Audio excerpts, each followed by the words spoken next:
ஆனந்தமாக அன்பரை பாடுவேன், ஆசையவர் என் ஆத்துமாவிற்கே.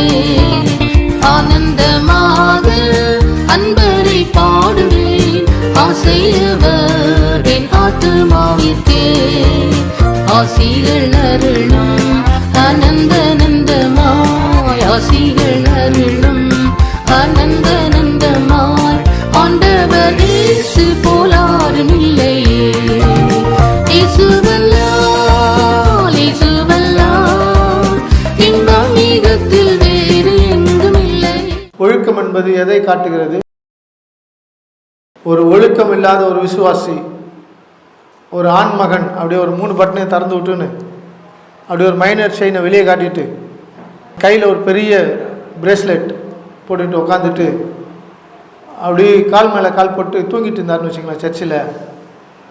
அதை பார்த்துட்டு சபை போதகர் பார்த்துட்டு பார்க்காம இருந்தால் அவர் நல்ல போதகரா? போதகர் ஏற்றுக்கொள்ளவில்லையா? அல்லது போதகருக்குள் இருக்கின்ற பரிசுத்த ஆவியானவர் ஏற்றுக்கொள்ளவில்லையா?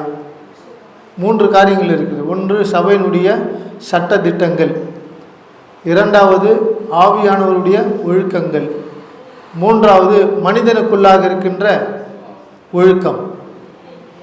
பிறக்கின்ற எல்லா ஆண் பிள்ளைகள் பெண் பிள்ளைகளை குடும்பத்தில் இருக்கிற பெற்றோர்கள் குழந்தையாக இருக்கும் பொழுதே அவர்களை கண்டித்து வளர்க்கிறார்கள்.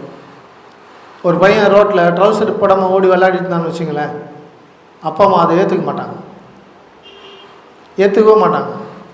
2வது ரோட்டில் குறுக்க நடுக்க ஓடிட்டே இருக்கான்னு வச்சுக்கோங்க ஒரு பையன், ஏற்றுக்க மாட்டாங்க. அவனை கூப்பிட்டு கண்டிஷன் பண்ணுவாங்க. சின்ன குழந்தையாக இருக்கும்போது, அவன் 5 வயசில் இருக்கும்போது அவனை கண்டிஷன் பண்ணி வளர்ப்பது தான் நல்ல பெற்றோர்களுக்கு அழகு, நல்ல குடும்பத்திற்கு அழகு. 2வது ஒழுக்கத்தை எங்கே கற்றுக்கொள்கிறோம் என்று சொன்னால், நம்ம ஸ்கூலில் படிக்க போனோம் பார்த்தீங்களா, அங்கேருந்து நம்மளுக்கு கற்றுப்பாங்க. போகும்போது எல்லோரும் ஒரே யூனிஃபார்ம் தான். போகும்போது இந்த டைமுக்குள்ளார பிடி மாஸ்டர் அந்த ப்ரேயர் அசம்பிள் பண்ணுவார் இல்லையா? அந்த ப்ரேயர் அசம்பிள் பண்ணும்போது எல்லாரும் எப்படி நிற்கணுன்றதை தலைமை ஆசிரியர் சொல்லிக் கொடுக்க மாட்டார், அந்த உடற்பயிற்சி ஆசிரியர் தான் சொல்லிக் கொடுப்பார். இந்த 2 சொல்லுவாங்க, ஒன்று ஸ்டாண்டர்டைசேஷன் வாங்கணும், ஒன்று அட்டென்ஷன். இந்த அட்டென்ஷன் யாருக்கு, ஸ்டாண்டர்டைஸ் யாருக்கு? டீச்சருங்களுக்கா, வாத்தியாருங்களுக்கா, தலைமை ஆசிரியருக்கா? மாணவர்களுக்கு. மாணவர்களுக்கு ஒரு நல்ல ஆசிரியர், உடற்பயிற்சி ஆசிரியர் தான் அதற்கு பொறுப்பு. எல்லாரும் வெள்ளை சட்டை தான் போட்டுட்டு வரணும் ஸ்கூலுக்கு அப்படின்னாக்கா, ஒரு பையன் கருப்பு சட்டை போட்டு வந்தான்னு வச்சுங்களேன், அவனை தனியாக கூப்பிட்டுருவாங்க. என்னடா ஆச்சு, வெள்ளை சட்டை எங்கே போச்சு? அவன் கருப்பு சட்டை போடுறதுக்கு ஒரு காரணம் சொல்லுவான் இல்லையா? இன்றைக்கு காந்தி மரித்த நாள், நேரு மரித்த நாள், எங்கள் அப்பா இறந்த நாள், எங்கள் பெரியப்பா இறந்த நாள், எங்கள் சர்ச்சி பாஸ்டர் இறந்த நாள். ஏன்டா சர்ச்சி பாஸ்டர் இறந்துட்டாருன்னா ஸ்கூலுக்கு ஏன்டா கருப்பு சட்டை போட்டு வரேன்னாக்கா, எனக்கு அந்த பாஸ்டர் ரொம்ப பிடிக்கும். என்னை கண்டித்து வளர்த்த ஒரு போதகர். எனவே இந்த நாளிலே என் போதகர் துக்கத்திற்கு அடையாளமாக நான் இதை அணிந்திருக்கிறேன் அப்படின்னாக்கா ஸ்கூல் ஏற்றுக்குமா? ஏற்றுக்க மாட்டாங்க. ஸ்கூல் டீச்சர், ஸ்கூல் வாத்தியார், பிரின்ஸிபாலு யாருமே ஏற்றுக்க மாட்டாங்க. ஆனால் எல்லோரை போலவே ஒழுக்கமாக 9 மணிக்கெலாம் உள்ளே வரணும். எல்லா மாணவ மாணவிகளையும் எல்லாரும் ஒரே ட்ரெஸ்ஸில் தான் வரணும், ஒரே கலர் யூனிஃபார்ம், டிசிப்ளின். ஆனால் கிறிஸ்தவர்களாகிய நமக்கு, நம்முடைய ஆலயத்திற்கு என்று ஒவ்வொரு ஆலயத்திற்கும் ஒவ்வொரு யூனிஃபார்ம் இருந்தால் எப்படி இருக்கும்? ஒவ்வொரு ஆலயத்திற்கும் ஒரு டாக்டரின் இருக்குது. அதே மாதிரி ஒவ்வொரு ஆலயத்திற்கும் ஒவ்வொரு யூனிஃபார்ம். இப்போ நம்ம பாஸ்டர்லாம் கூடி வந்திருக்கோம், இந்த ஃபெலோஷிப்புக்குன்னு ஒரு யூனிஃபார்ம் இருந்தால் எப்படி இருக்கும்? முடியாது. நீங்கள் சூப்பராக இருக்குதுன்னு சொல்லுவீங்க, நீங்கள் ஃப்ரீயாகவே எடுத்து கொடுங்களேன். எது அந்த ட்ரெஸ் எடுத்து கொடுங்க. இன்றைக்கி ஃபெலோஷிப்புக்கு அன்றைக்கி மாதம் வரும் பொழுது இந்த யூனிஃபார்மில் தான் வரணும். சுவாதீன போதகர் ஐக்கியம், அங்கே ஐக்கியப்படுமா? அது சான்ஸே இல்லை. இல்லையா, லாண்ட்ரியில் போட்டேன் இன்னும் வரலை, நேற்று தான் துவைச்சி போட்டேன் இன்னும் காயலை.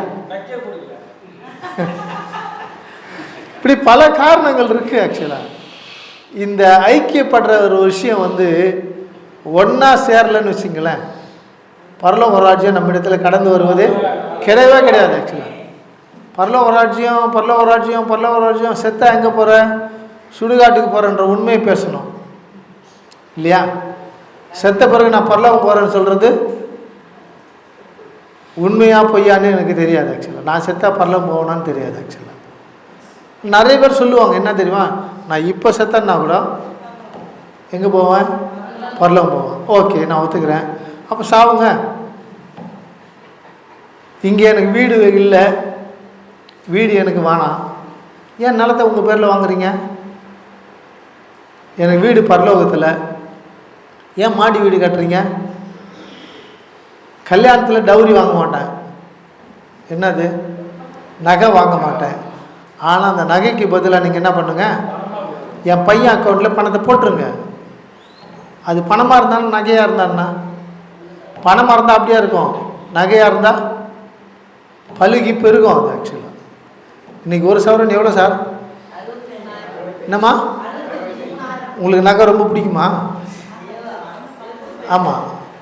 அது எங்கே இருந்துச்சு, எவ்வளோல இருந்து தெரியுங்களா? அது 20,000 25,000 இருந்தது. அப்படி படிப்படியாக ஏறி ஏறி ஏறி ஏறி இப்போ 70,000 வந்துடுச்சு. இப்போ நேற்று ஒரு பேட்டியில் சொல்கிறாங்க, ஒரு சவரன் 1,00,000 ரூபாய்க்கு வரப்போகுது, பொருளாதார நிபுணர்கள் சொல்கிறாங்க. அப்போ நகை வேணான்னு சொல்கிறவங்களாம் நகை வாங்குறாங்கன்னு அர்த்தம். நகையே போட மாட்டேன்னு சொல்கிறவங்களாம் நகையை வாங்கி வீட்டு உள்ள ஒழிச்சு வைக்கிறாங்கன்னு அர்த்தம். இதில் அதிகமாக கிறிஸ்துவங்க நகை வாங்குறாங்கன்னு அர்த்தம் ஆக்சுவலாக. ஆனால் கிறிஸ்துவங்க தான் என்ன சொல்லுவாங்க, எனக்கு நகையை வேணாம், எந்த ஆடம்பரமும் எனக்கு வேணவே வேணாம் சார் அப்படின்னா. சில ஏற்றுக்கொள்ளாத பொய்களை சொல்லுவாங்க, ஏற்றுக்கொள்ள முடியாத பொய்களை சொல்லுவாங்க. ஒழுக்கம் இல்லாத ஒரு குடும்பம், ஒழுக்கத்தை கடைபிடிக்காத ஒரு கணவன் மனைவி, ஒழுக்கத்தை கடைபிடிக்காத பிள்ளைகள், ஒழுக்கத்தை கடைபிடிக்காத விசுவாசிகள், ஒழுக்கத்தை கடைபிடிக்காத போதகர்கள், நாம் எப்படி ஒழுக்கத்தை பற்றி உலகத்துக்கு சொல்ல முடியும்? அவர் பாவம் மாதம் மாதம் கத்திட்டு கிடக்கிறாரு, சீக்கிரம் வாங்க சீக்கிரம் வாங்க சீக்கிரம் வாங்கன்ற. நாம் என்ன சொல்கிறோம், சார் டிராஃபிக் சார் அங்கே. மாதம் மாதம் அவர் புலம்புறீங்களா இல்லையா நீங்கள்? ஆமாம். தமிழில் புலம்புறீங்களா, தெலுங்கில் புலம்புறீங்களா? அவர் சொல்கிறது என்னென்னா, அந்த டைமுக்குள்ளே எல்லாரும் வாங்க, ஒன்றா ஐக்கியப்படுவோம். மத்தேயு 18ஆம் அதிகாரத்தில் சொல்லுவார் இயேசுநாதர், எங்கே 2 பேர் 3 பேர், ஏன்னா எங்கே 10 பேர், எங்கே 25 பேர் 50 பேர், அந்த லைனுக்கு போல பாருங்க. அவர் ஆக்சுவலாக முதல்ல 2 பேருன்னுவார், அதுக்கப்புறம் 3 பேர். ஒன்றும் இல்லை, நானும் லாசர் ஐயாவும் ஒன்றா சேர மாட்டோம். கேட்டு பாருங்க, அது என்னன்னே தெரிய மாட்டேது. இன்னி வரைக்கும் நாங்கள் 2 பேரும் சிரிச்சு பேசணுன்ற நாளே கிடையாது. என்ன ஐயா?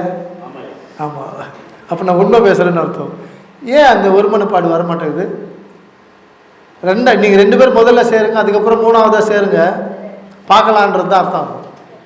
2 பேர் முதல்ல ஒன்றா சேரவே முடியாது. ஆக்சுவலாக சபை போதகரும் சபை மூப்பரும், சபை போதகரும் யூத் லீடரும், சபை போதகரும் பெண்கள் ஐக்கியமும் ஒன்றாக என்றைக்குமே சேராது. பாஸ்டர் என்ன சொல்கிறது, நாங்கள் தான் ஜபம் பண்ணுவோம். பாஸ்டர் என்ன செவ்வாய்க்கிழமை இந்த ஜபத்தை வைங்கன்னு சொல்கிறது, நாங்கள் புதன்கிழமை தான் வைப்போம். இப்படி என்று பிடிவாதம் பிடிக்கின்ற சில பிரிவினையின் ஆவிகள், சில தர்க்கத்தின் ஆவிகள் அநேக இடங்களிலே சாதாரணமாக வேலை செய்கிறது. இந்த இந்து மதத்தை சார்ந்த சங்கராச்சாரியார் ரொம்ப அழகான ஒரு வார்த்தை சொன்னார். என்னன்னாக்கா, எங்கள் கூட இருந்தவங்க கிறிஸ்துவ மதத்துக்கு போய் சேர்ந்துட்டாங்க, நாங்கள் எங்கள் கூட இருக்கும்போது என்ன கற்றுக் கொடுத்தோமோ அதை கிறிஸ்துவ மதத்தில் போய் அவங்க அழகாக செய்து கொண்டு இருக்கிறார்கள். எதை செய்து கொண்டு இருக்கிறார்கள்? ஜாதி பிரிவினைகள், மனிதனும் மனிதனுக்குள்ளாக வித்தியாசங்கள், ஏற்றத்தாழ்வுகள், படித்தவர்கள் படிக்காதவர்கள் என்கின்ற வித்தியாசங்களை நாங்கள் சொல்லிக் கொடுத்தோம். அதை கிறிஸ்துவ மதத்திற்குள்ளாக சென்று கிறிஸ்துவர்களாக மாறினவர்கள் அழகாக வேலை செய்து கொண்டு இருக்கிறார்கள் என்று சொன்னார். எவ்வளோ கிளவர்னஸ் பாருங்கள். பரலோக ராஜ்யத்தை குறித்து பேசும் பொழுது நிறைய பேர் எங்கள் சர்ச்சைக்கு வந்தால் தான் நீங்கள் பரலோகம் போவீங்கன்னுவாங்க. எங்கேயில் ஞானஸ்தானம் எடுத்தால் தான் உனக்குள்ள பரிசுத்த ஆவியானவர் வருவாருங்க. இது எந்த விதத்தில் ஒரு நல்ல ஒழுக்கம்? அது ஒரு சபை இன்னொரு சபையை பார்த்து குற்றப்படுத்துகிறது. முகாந்திரம் இல்லாமல் உன் சகோதரனை குற்றப்படுத்தினால் என்னய்யா? எரிநரகம். சாதாரண நரகம் கிடையாது. முகாந்திரம் இல்லாமல் உன்னுடைய சகோதரனை நீ குற்றப்படுத்தினால் தண்டனை உண்டு என்பதை இயேசு சொல்லி இருக்கிறார். ஒரு ஊழியக்காரன் இன்னொரு ஊழியக்காரரை குற்றப்படுத்தினால் தண்டனை உண்டு. ஊழியக்காரர்கள் என்பவர்கள் சகோதரர்கள் தான். எனவே ஊழியக்காரர் வாயிலிருந்து வருகின்ற வார்த்தைகள், மற்றவர்களை பரிகாசமாக பேசுவது, மற்றவர்களை குறைத்து பேசுவது, மற்றவருடைய பிரசங்கங்களை குற்றப்படுத்துவது, சபை விசுவாசிகளை பார்த்து பரிகாசம் பண்ணுவது, இவைகளெல்லாம் முற்றிலும் ஒழுக்கம் இல்லாத ஒரு சபை, ஒழுக்கம் இல்லாத ஒரு பைபிள் காலேஜில் உங்களுக்கு டீச் பண்ணியிருக்காங்கன்னு அர்த்தம். ஆக்சுவலாக பரிசுத்த ஆவியானவர் ஒழுக்கமானவர் தான். ஆனால் நமக்குள்ளே இருக்கின்ற பரிசுத்த ஆவியானவருடைய வாழ்க்கையை நம்ம மாற்றிடுவோம். ஆக்சுவலாக பரலோக ராஜ்யம் எங்கெல்லாம் வருதோ அங்கெல்லாம் நீங்கள் பார்த்தீங்கன்னாக்கா ஆசீர்வாதங்கள் மலரும், ஆசீர்வாதங்கள் அளவில்லாமல் ஊற்றப்படும். கானான் ஊர் திருமணத்தில் நீங்கள் பார்ப்பீர்கள் என்று சொன்னால் திராட்சை ரசம் குறைவாய் இருக்கிறது என்று சொல்லுவார்கள். அங்கே திராட்சை ரசம் கம்மியாக இருக்கிறதுனால தான் இயேசுநாதரை தேட ஆரம்பிச்சிட்டாங்க. இயேசுநாதரத்தில் சொன்னவங்க யார்? ஐயா, இயேசுநாதருடைய தாய். அந்த அம்மா சொல்லும் போது இயேசுநாதர் உடனே வேலை செஞ்சாரா? இல்லை. You need discipline, you need a time, இல்லையா? என்னங்க? இன்னும் என் வேலை வரல. அப்போ அவர் டைமில் ஒரு டிசிப்ளின் எதிர்பார்க்குறாரு பாருங்க. அந்த டிசிப்ளின் அந்த ப்ரெசன்ஸ், இந்த பவர், இல்லையா? உன்னதத்திலிருந்து பலன் வரும் வரை காத்திருங்கள் என்று தன்னுடைய சீடர்களுக்கு சொன்னார். அவரும் அதை தன்னுடைய ஊழியத்திலே முதல் அற்புதத்திற்கு அந்த உன்னதத்தினுடைய பரிசுத்த ஆவியுடைய பலனுக்காக, அந்த உன்னதத்தினுடைய பரிசுத்த ஆவியானுடைய அற்புதங்களுக்காக காத்திருக்க வேண்டிய ஒரு கட்டாயம் இருந்தது. நாம் நினைக்கிற நேரத்திலெல்லாம், நினைக்கிற இடத்துலெல்லாம் அற்புதங்கள் நடக்கும், விடுதலைகள் நடக்கும், சுகம் பிறக்கும் என்று எதிர்பார்ப்பது முற்றிலும் தவறு. கர்த்தரிடத்திலே கேட்பதற்கென்று நமக்கு ஒரு தகுதிகள் வேண்டும். அந்த தகுதியை வேதம் சொல்லிக் கொடுத்திருக்கிறது. அதிகாலையில் என்னை தேடுகிறவன் கண்டடைவான் என்று சொல்லுவார். முதலாவது கர்த்தரையும் அவருடைய நீதியையும் தேடுங்கள், இவைகளெல்லாம் உங்களுக்கு கூட கொடுக்கப்படும் என்று சொல்லுவார். அதிகாலையிலே தேடுகின்ற ஊழியக்காரர்கள் கர்த்தர் நேசிக்கிறவராக இருக்கிறார். நாம் கர்த்தரை தேடினோம் என்று சொன்னால் கர்த்தர் நம்முடைய சமீபத்தில் வந்து விடுவார், கர்த்தர் நம்முடைய அருகிலே வந்து விடுவார்.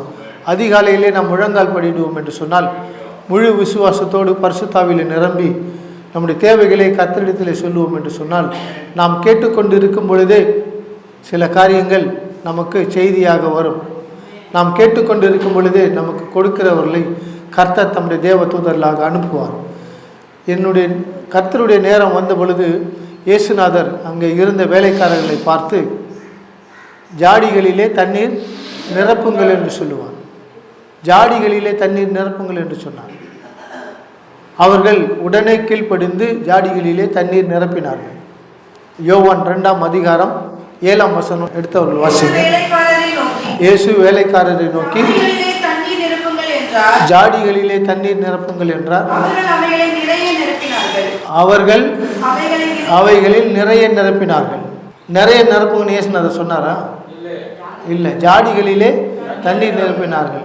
இந்த வேலை செய்கிற இடத்துல காணப்படுகின்ற ஒரு நல்ல ஒரு ஒழுக்கம், வேலை செய்கின்ற திறமை, வேலை செய்த ஒரு அழகு என்னவென்று சொன்னால் ஜாடிகளிலே நிறைய நிரப்பினார்கள். எத்தனை ஜாடிகள் இருந்தது? 6. இவங்க 5 ஜாடி ஊற்றிட்டு அப்படி நிறுத்தலாம்ல? இல்லை, எல்லா குடத்துலேயும் பாதி பாதி தண்ணி ஊற்றிட்டு நிறுத்தலாம். நிறுத்திட்டு நாங்கள் பாதி ஊற்றிருக்கோம், இன்னும் ஊற்றட்டுமா அப்படின்னு கேட்கலாம். அவங்க அதை கேட்கவில்லை. இரண்டாவதாக அதே வேலைக்காரர்களை பார்த்து நீங்கள் இப்பொழுது மொண்டு கொண்டு போய் பந்து விசாரிப்பு காலத்திலே கொடுங்கள் என்று சொன்னார். நீங்கள் மொண்டு கொண்டு போய் பந்து விசாரிப்பு காலத்தில் கொடுங்கள் என்று சொன்னார். அவர்கள் அப்படியே தண்ணீரை மொண்டு கொண்டு போய் பந்து விசாரிப்பு காலத்தில் கொடுத்தார்கள். முன்னே அழகாக வேலை செய்த அந்த வேலைக்காரர்கள் மீண்டுமாக எந்த ஒரு முறுமுறுப்பும் இல்லாமல், எந்த ஒரு சந்தேகமான கேள்வியும் கேட்காமல், எந்த ஒரு எதிர்வார்த்தைகளையும் பேசாமல் கீழ்ப்படிந்தார்கள். நேற்று கீழ்ப்படிந்தவர்கள் இன்றைக்கும் கீழ்ப்படிய வேண்டும். இயேசுடைய இரண்டாம் வருகை மட்டும் கீழ்ப்படிந்தே இருந்தால் நம்முடைய வாழ்க்கையிலே அனுதினமும் எல்லா நேரங்களிலும் எல்லா நாட்களிலும் கர்த்தர் நம்முடைய தேவைகள் எல்லாவற்றையும் சந்திப்பார். அங்கே தண்ணீர் திராட்சை ரசமாக மாற்றினதற்கு காரணம் என்னவென்று சொன்னால், வேலைக்காரர்களும் இயேசு சொன்ன வார்த்தைகளை கேட்டு கீழ்ப்படிந்து ஒருமனப்பட்டார்கள். எங்கே ஒரு மனம் உண்டோ, எங்கே ஐக்கியங்கள் உண்டோ, அந்த இடத்திலே பரலோக ராஜ்யம் தானாகவே இறங்கி வரும். அவர்கள் தண்ணீரை கொண்டு போனார்கள். அதை எல்லோரும் பார்த்து கொண்டு தான் இருந்தார்கள். மொண்டவர்களுக்கு தெரியும் தண்ணியை தான் நம்ம எடுத்திருக்கோம் அப்படின்னு சொல்லி. அதை கொண்டு போய் பந்தி விசாரிப்புக்காரனுக்கு கொடுத்தபோது பந்தி விசாரிப்புக்காரன் வேறு ஒரு சாட்சியை சொல்லுகிறான். முதல் பந்தியிலே நல்ல சாம்பார், நல்ல காரக்குழம்பு, நல்ல கூட்டு பொரியல் இல்லையா? கடைசி பந்தியில் அதே சாம்பாரில் தண்ணி ஊற்றி, இல்லைன்னா அதே சாம்பாரில் ரசத்தை ஊற்றி, அதே காரக்குழம்புல ரசத்தை ஊற்றி பரிமாறுவார்கள். நல்லா தெரியும், நம்ம சாப்பிட்டோன்னே சொல்லுவோம், டேய் இவன் சாம்பார் ரசத்தை ஒன்றா சேர்த்துட்டுக்கிறான். அது மாதிரி ரெகுலராக நல்ல ரசம் குடிக்கிறவங்களுக்கு நல்லா தெரியும் ஆக்சுவலாக டேஸ்ட்டு. தண்ணி கலந்து தாங்கன்னு சொல்லுவாங்க. ஆக்சுவலாக கடைசி பந்தியில் யார் சாப்பிடுவா? ஆக்சுவலாக அந்த மண்டபத்தில் வேலை செய்கிறவங்க, இல்லை அந்த வீட்டுக்கு சொந்தக்காரருடைய வேலைக்காரர்கள் இல்லையா? அக்கம் பக்கத்தில் இருக்கிற கல்யாணம் நடந்தாவே அந்த ஏரியாவில் இருக்கிற ஒரு கூட்டத்து ஜனம் இருக்கும். கடைசியாக உட்காந்து என்ன பண்ணுவாங்க? சாப்பிட்டு கொஞ்சம் மடியிலே கட்டிட்டு போவாங்க. அது அவங்கள வறுமை, அதை குற்றப்படுத்த முடியாது. ஆனால் இந்த கடைசி பந்தியிலே வரப்போகின்றவர்கள் ஏழைகள், ஒதுக்கப்பட்டவர்கள். பொதுவாக யூதருடைய கல்யாணம் என்பது 7 நாட்கள் நடக்கும். நம்ம ஊர்லேயே கிறிஸ்டின் கல்யாணம் எத்தனை நாள் நடக்குது? என்னையா? 2 நாள். 2 நாள் ஐயா? ஆமாம். பசங்க யாரும் இல்லையா உங்களுக்கு? கிறிஸ்டின் கல்யாணமும் 2 நாள் தான், இந்துக்கள் கல்யாணமும் 2 நாள் தான். பெண் அழைப்புன்னு சொல்லுவாங்க அங்கே. இங்கேயே நம்ம என்ன பண்ணுவோம்? முந்தின நாள் ஒரு நிச்சயதார்த்தம், முந்தின நாள் மறுநாள் கல்யாணம்னு சொல்லுவோம். ஆனால் யூதருடைய கல்யாணம் நீங்கள் பார்த்தீங்கன்னாக்க 7 நாட்கள் நடக்கும். இந்த 7 நாட்கள் கல்யாணத்தில் 7ஆம் நாள் அந்த விருந்து என்பது ஏழைகளுக்கு, அடிமைகளாக வேலை செய்து கொண்டிருந்தவர்களுக்கு அங்கே ஒரு சாப்பாடு உண்டு. அந்த நாளிலே திராட்சை ரசம் குறைவாக காணப்பட்டது. வந்த ஜமீன்தார், பெரிய பணக்காரன், பெரிய படித்தவர்கள், பெரிய அறிவாளிகள், திறமைசாலிகள், அரசாங்க அதிகாரிகள் எல்லாம் முதல் நாள் 2ஆம் நாளில் சாப்பிட்டு முடிச்சிட்டாங்க எல்லாத்தையும். இந்த கடைசி நாளிலே குறைவுகள் இருந்தது. ஸ்வீட் இருக்குது, எல்லாம் உடஞ்சி போயிருக்குது. திராட்சை ரசம் இருக்குது, கொஞ்சமாக தான் இருக்குது. கடைசி பந்தியில் சாப்பிட்றவங்க இன்னும் 500 பேர் வெயிட் பண்ணுறாங்க. ஆனால் இந்த பந்தி விசாரிப்புக்காரன் நான் சொல்கிறான், மிகுந்த ருசியுள்ள திராட்சை ரசம் இது வரைக்கும் எங்கே ஒழிச்சு வச்சுருந்தேன்னு கேட்டான். இந்த மாதிரி ஒரு டேஸ்டான ஒரு திராட்சை ரசத்தை எங்கே எடுத்து ஒழிச்சு வச்சுருந்த? இப்போ குற்றவாளி ஆக்கிட்டாங்க. ஆனால் அது ஒரு பெரிய சாட்சியாக இருந்தது. இயேசுடைய ஊழியத்தில் நீங்கள் பார்க்கவில்லை என்று சொன்னால், இந்த வேலைக்காரர்களும் இயேசுவும் இயேசு சொன்ன வார்த்தைகளுக்கு அவர்கள் கீழ்ப்படிந்து ஒருமனப்பட்டு எல்லோரும் வேலை செய்ததினால் அங்கே பரலோக ராஜ்யம் மகிமை அடைந்தது. பரிசுத்த ஆவியானவர் சந்தோஷப்பட்டார். இந்த ஒருமனப்படும் பொழுது பரிசுத்த ஆவியானவர் சந்தோஷப்படுவார். எண்ண முடியாத நாவுகளின் பரிசுத்த ஆவியானவர் இங்கே இருக்கின்ற ஊழியக்காரர்கள் ஒவ்வொருவர் மீதும் இறங்கி கொண்டிருக்கிறார். நீங்கள் ஞானஸ்தானத்திலே வேதாகம கல்லூரியிலே படித்த பொழுது நீங்கள் பெற்றுக்கொண்ட இந்த அதிகாலை ஜெபத்திலே பெற்றுக்கொண்ட பரிசுத்த ஆவியுடைய அபிஷேகம் இன்றைக்கும் உங்களுடைய சபைகளுக்குள்ளாக அனுதினமும் நீங்கள் வேதம் வாசிக்கும் பொழுது, அனுதினமும் பிரசங்கம் தயார் பண்ணும் பொழுது, அனுதினமும் நீங்கள் ஜெபிக்கும் பொழுது, அனுதினமும் ஆண்டவரை நடு ராத்திரியிலே துதித்து பாடும் பொழுது இந்த பரிசுத்த ஆவியானவர் மகிமைப்பட்டு கொண்டே இருக்கிறார். இந்த மகிமை உங்களை விட்டு எடுபடாதபடிக்கு ஒழுக்கத்திலே நாம் வாழ்வோம் என்று சொன்னால், அந்த ஒழுக்கம் நம்மை பரிசுத்தப்படுத்தி நம்மை பரலோக ராஜ்யத்துடைய புத்திரர்களாக இந்த பூமியிலே வாழ்வதற்கு உதவியாக இருக்கும். இரண்டாவதாக, நம்முடைய வாழ்க்கையிலே அற்புதங்கள் தொடர்ந்து நடக்க வேண்டும் என்று சொன்னால் இயேசுவானவர் எதிர்பார்த்த ஒரு காரியம். 3 நாள் கன்வென்ஷன், தன்னுடைய கன்வென்ஷனுக்கு வந்த எல்லாரும் பல கிலோமீட்டர் நிறைய பேர் நடந்து போகணும். வசதி இருந்தவங்க கழுத மேலே வந்தாங்க, இன்னும் கொஞ்சம் வசதியாக இருந்தவங்க ஒட்டகத்து மேலே வந்தாங்க, இன்னும் கொஞ்சம் வசதியாக இருந்தவங்க பல்லக்கில் வந்தாங்க. பிள்ளைகள் தங்களுடைய தகப்பன்மார்களை தோளிலே தூக்கி கொண்டு வந்தார்கள். ஏனென்று சொன்னால் இயேசுடைய பிரசங்கத்திற்கு, அந்த வார்த்தைகளுக்கு அவ்வளோ பெரிய வல்லமை இருக்கிறது. அந்த வார்த்தைகளுக்குள்ளாக ஞானம் இருக்கிறது, இயேசுடைய வார்த்தைகளுக்குள்ளாக ஜீவன் இருக்கிறது, இயேசுடைய வார்த்தைகளுக்குள்ளாக வெளிச்சம் இருக்கிறது என்பதை முதல் நாள் கேட்டவர்கள் இரண்டாவது நாளிலே தன்னுடைய நண்பர்களுக்கு சொன்னார்கள், கிராமத்திற்கு சொன்னார்கள், உறவினர்களுக்கு சொன்னார்கள். 3 நாள் அளவும் ஜனக்கூட்டம் பெருகி கொண்டே இருந்தது. முதல் நாள் கூட்டத்தில் 500 பேர் வந்தார்கள், இரண்டாம் நாள் கூட்டத்தில் 2000 பேர் வந்தார்கள், மூன்றாம் நாள் கூட்டத்தில் 5000 பேராக பலுகி பெருகின ஒரு கூட்டம். ஆனால் கடைசி நாளிலே அவர்கள் செல்லும் பொழுது இயேசு அவர்களை பார்த்து மனது உருகுகிறார். எதற்காக? என்னுடைய பிள்ளைகள் போகின்ற வழியிலே சோர்ந்து போவார்கள். கூட்டத்துக்கு வந்தவர்கள் எல்லோரையும் அவர் தகப்பனாக தாயாக பார்க்கிறார். என்னுடைய பிள்ளைகள் என்று சொல்லுகிறார். போகின்ற வழியிலே அவர்கள் சோர்ந்து போவார்கள். எனவே அந்த சரீரம் பலன் அடைய வேண்டும், ஆவி பலன் அடைய வேண்டும் என்பதற்காக அல்ல, சரீரத்திலே ஒரு பலன் வேண்டும். என்னுடைய கூட்டத்திற்கு வந்த மக்கள், என்னுடைய சபைக்கு வந்த மக்கள் சோர்ந்து போகக்கூடாது. என்னுடைய சரீரத்திலே ஒரு பலனை நான் தர வேண்டும். நான் அவர்கள் சாப்பிடுவதற்கு ஏதாவது ஒன்றை கொடுக்க வேண்டும். I have to give something. I should give something to them. I want to encourage them. I want to give them to strengthen more. அந்த ஒரு ஆசை அவர்களுக்குள்ளாக இருந்தது. என்னுடைய பிள்ளைகளுக்கு ஏதாவது நான் கொடுக்கணும். அப்போது சீடர்கள் வந்து ரொம்ப சிம்பிளாக சொல்லுவாங்க. என்ன சொல்லுவாங்க?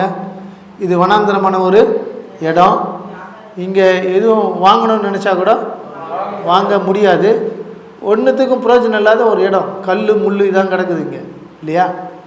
இங்கே ஒன்றுமே கிடைக்காதுன்னுவாங்க. உங்கள் இடத்துல இருக்குது, போய் பாருங்கன்னு வரும். அதில் வந்து ஒருத்தர் சொல்லுவாங்க, இங்கே ஒரு சின்ன பையன் கையில் என்ன இருக்குன்னுவாங்க, 5 அப்பம் 2 மீன், அது போதும்ட்டார். எது 5 அப்பம் 2 மீன்? ஆனால் அவருடைய கண்ணுக்கு எவ்வளோ பேர் இருக்காங்க? 5000 பேர் இருக்காங்க. இந்த 5 அப்பம் 2 மீன் போதும், சாட்டிஸ்ஃபை. மார்க்குவின் புஸ்தகம் 6ஆம் அதிகாரம் 39ஆம் வசனம். அப்பொழுது எல்லோரையும் பசும்புல்லின் மேல் பந்தி பந்தியாக உட்கார வைக்கும்படி அவர்களுக்கு கட்டளையிட்டார். அப்படியே வரிசை வரிசையாய் 100 பேராகவும். இங்க பாத்தீங்கன்னா இயேசுநாதர் ask them to sit properly. முதல்ல எல்லாரையும் ஒழுங்கா வரிசையா உட்கார வைக்கணும், டிசிப்ளின். ஏன்னா நான் சாப்பிட்றதுக்கு அவங்களுக்கு என்ன பண்ண போறேன், கொடுக்க போறேன். நீ லைனா உட்காந்தாதான் அவங்களுக்கு 1 by 1 அடுத்தடுத்து நான் கொடுக்க முடியும். திரள் கூட்டத்து ஜனங்கள் வரும்பொழுது கீப் மெயின்டைன் த டிசிப்ளின். ஒழுக்கத்தை நீங்கள் கடைபிடிங்க. ஒழுக்கம் இல்லாத இடத்துல பரலோக ராஜ்யம் இறங்கி வராது. ஒழுக்கம் இல்லாத குடும்பங்களிலே பரலோக ராஜ்யம் இறங்கி வராது. ஒழுக்கம் இல்லாதவர்கள் செய்கின்ற ஜபத்திற்கு பரலோக ராஜ்யம் பதில் கொடுக்காது. ஒழுக்கம் இல்லாதவர்கள் செய்கின்ற ஜபத்திற்கு கர்த்தர் பதில் தருவது கிடையாது. இவர்கள் கொடுத்தார்கள் எல்லோருக்கும். 100 பேராக இருந்தவர்கள், 50 பேராக இருந்தவங்க, they all received the bread, இல்லையா? அப்பங்களை அவர்கள் பெற்றுக்கொண்டார்கள், மீன்களை பெற்றுக்கொண்டார்கள். வேண்டிய மட்டும் அவர்கள் சாப்பிட்டார்கள். சாப்பிட்டு திருப்தி அடைந்தார்கள். 5000 பேர் வேண்டிய மட்டும் சாப்பிட்டாங்கன்னா எவ்வளோ போகணும் கணக்கு? அது பாட்டு போயிட்டுருக்கோம். இதில் மீதி வேற எடுத்தேன்னாங்க. எத்தனை கூட? 12 கூட. ஏன் 11 கூட செல்லாதா? 13 கூட செல்லாதா? இல்லை இல்லை, அப்படிதான் இருக்கும். சிலது ஜாதகம் ஜோசியெல்லாம் இருக்குது. சரி, இருக்கட்டும். மீதியான துணிக்கைகள் 12 கூட. வேண்டிய மட்டும் அவர்கள் சாப்பிட்டு திருப்தி அடைந்தார்கள். கிறிஸ்துவுக்குள் அன்பான போதகர்களே, நம்முடைய வாழ்க்கையிலே, உங்களுடைய குடும்பங்களிலே, உங்களுடைய அபிஷேகத்திலே, உங்களுடைய சபைகளிலே அற்புதங்கள் நடக்க வேண்டுமா? ஒழுக்கங்களை நாம் சபைக்கு கற்றுக் கொடுக்க வேண்டும். ஒழுக்கத்திற்கான சபையை நாம் நடத்த வேண்டும். ஒழுக்கமான சீடர்களை நாம் உருவாக்குவதிலே ஞானம் உள்ளவர்களாக வாழ்வதற்கு நம்முடைய அபிஷேகம் நமக்கு உதவியாக இருக்க வேண்டும். நமக்குள்ளாக இருக்கின்ற பரிசுத்த ஆவியானவர் எப்படிப்பட்டவர்? நான் அனுதினமும் என்ன செய்து கொண்டிருக்கிறேன்? இயேசு சொல்லுவார், உங்களுக்குள்ளாக இருக்கின்ற வெளிச்சம் மங்கி போகாதபடி எச்சரிக்கையாக இருங்கள் என்று சொல்லுவார். இன்றைக்கு நாம் கூடியிருக்கிறோம், சந்தித்தோம், பேசினோம், வசனங்களை குறித்து பார்த்தோம். குறிப்பாக ஒழுக்கத்தை குறித்து, பிறப்பிலிருந்து பெற்றோர்கள் சொல்லிக் கொடுக்குற ஒழுக்கம், ஸ்கூலில் படிக்கும்போது ஸ்கூல் டீச்சர் சொல்லிக் கொடுக்கின்ற ஒரு ஒழுக்கம், சபை போதகர்கள் சொல்லிக் கொடுக்கின்ற ஒழுக்கம், நம்முடைய வாழ்க்கையிலே பரலோக ராஜ்யம் சென்றடைய, அநேகரை பரலோக ராஜ்யத்திற்கு அழைத்து செல்ல உதவி செய்ய ஒழுக்கத்தை முதலாவது நாம் அனுதினமும் கடைபிடிப்போம். அனுதினமும் அந்த ஒழுக்கம் நம்மை பரிசுத்தமாக்கும். அந்த பரிசுத்தம் நம்மை பரிசுத்த ஆவியானவர் கூட வாழ வைக்கும். அந்த பரிசுத்த ஆவிக்குள்ளாக நாம் வாழும்போது இயேசுடைய பிள்ளைகளாக, இயேசுடைய சாயல் உள்ளவர்களாக, இயேசுவால் தெரிந்து கொள்ளப்பட்டவர்களாக, இயேசுவோடு கூட பரலோக ராஜ்யத்தில் ஜீவிக்க கர்த்தர் நம்மை ஆசீர்வதிப்பாராக. ஆமென். Leprosy eradication, leprosy prevention, leprosy care, இவைகளை நான் செய்து கொண்டு வருகிறேன். This is called medical ministry, social ministry. எனவே மழை காலத்திலே அல்லது வெயில் காலத்திலே அவர்களுக்கு சரீரத்தில் வருகின்ற சில விதமான நோய்களுக்கு மருந்து மாத்திரைகள் தேவை. பேராசிட்டமால் இந்த தலைவலி போவதற்கு, பொதுவாக இந்த தொழுநோய் வந்தால் உடல் முழுவதும் வலியாகவே இருக்கும் எப்பொழுதுமே. ஏன்னால் அது ஒரு விதமான உஷ்ணத்தினால் வருகின்ற ஒரு நோய் என்று சொல்லுகிறார்கள். எனவே தொழுநோயாளிகள் மீன்களை போன்றவர்கள். மீன்கள் எப்பொழுதுமே தண்ணீருக்குள்ளாக தான் இருக்கும். தண்ணீர் இல்லை என்று சொன்னால் அந்த மீன்கள் செத்து போய்விடும். லெப்ரசி என்பவர்கள் வெயில் காலங்களிலே, பகல் நேரங்களிலே தண்ணீரை எடுத்து தங்கள் மீது ஊற்றிக்கொள்வார்கள். ஈரமான டவலை கட்டி கொண்டே இருப்பாங்க. ஏன்னால் அந்த உடல் உஷ்ணம், அந்த எரிச்சல் அவர்களால் தாழ முடியாது. எனவே வெறும் வயிற்றிலே ஆகாரம் இல்லாத நேரத்திலே மாத்திரைகளை கொடுத்தால் அது வயிற்றுக்குள் சென்று அல்சர் வந்துடும். ஏற்கனவே தொழுநோய் இருக்கிறது அவர்களுக்கு. நாம் வெறும் வயிற்றில் அந்த மாத்திரைகளை கொடுத்தால் அல்சரை நாமளே கொண்டு வரக்கூடாது. எனவே இந்த அல்சர் மற்ற நோய்கள் எல்லாம் வராமல் இருப்பதற்கு அவர்களுக்கு ஆகாரம் தேவை. எனவே அவர்களுக்கு நான் அரிசி கொடுக்கிறேன். அரிசி, அந்த மருந்து மாத்திரை, பேண்டேஜ், காட்டன் போன்றவற்றை நான் உங்களிடத்திலே ஒரு அன்பின் வேண்டுகோளாக, கிறிஸ்துவின் ஊழியமாக இதை நான் கேட்கிறேன். உங்களால் வந்து அந்த இடத்திற்கு செய்ய முடியாது என்று சொன்னால், அவர்கள் மலை அடிவாரத்திலே வாழ்ந்து கொண்டு இருக்கிறார்கள். மனிதர்களே அவர்களை கொண்டு போய் அங்கே உட்கார வைத்து விட்டார்கள்.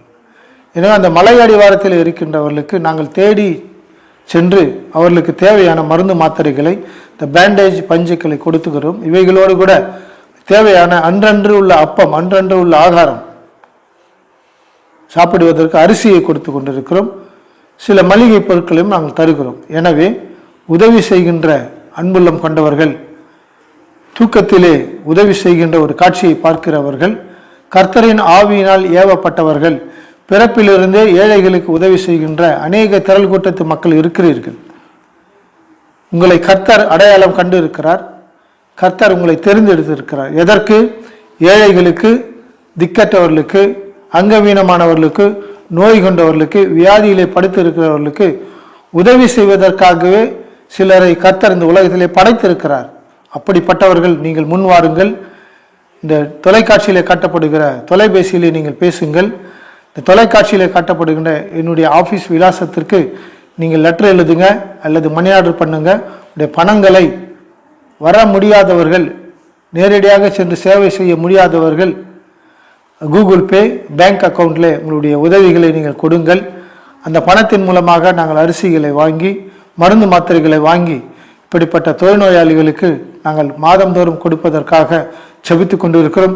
இவருடைய தேவைகளுக்காக ஜெபம் பண்ணுங்கள். அநேக காரியங்களுக்காக ஜெபம் பண்ணுகிறோம். இப்படிப்பட்ட தொழுநோயாளியுடைய சுகத்திற்காக, உடைய தேவைகளுக்காக, அன்றன்று உள்ள ஆகாரத்திற்காக எல்லோரையும் ஜெபிக்கும்படி அன்போடு கூட கேட்டுக்கொள்கிறேன். உதவி செய்கின்ற எல்லோரையும் கர்த்தர் சந்திக்கிறார். ஏழைகளுக்கு கொடுக்கிறவன் கர்த்தருக்கு கடன் கொடுக்கிறார். நாம் எந்த அளவிற்கு கர்த்தருக்கு கொடுக்கிறோமோ அந்த அளவிற்கு கர்த்தர் நமக்கு திருப்பி கொடுப்பார். அதற்கு மேலாகவும் கொடுப்பார். ஏழைகளுக்கு நீங்கள் உதவி செய்துவிட்டு ஜெபித்து பாருங்கள். கர்த்தர் உங்களுடைய ஜெபங்களுக்கு பதில் கொடுப்பார். அப்படிப்பட்ட நன்மைகளை பெற்றுக்கொள்ள இந்த ஒரு நல்ல ஆலோசனையை ஏற்றுக்கொள்ளுங்கள். உதவி செய்யுங்கள். கர்த்தர் உங்களை ஆசீர்வதிப்பாராக. நந்தியால் பாடிடுவோம், நந்தியால் பாடிடுவோம், நல்லவரேசு நல்கிய எல்லா நன்மைகளை நினைந்தே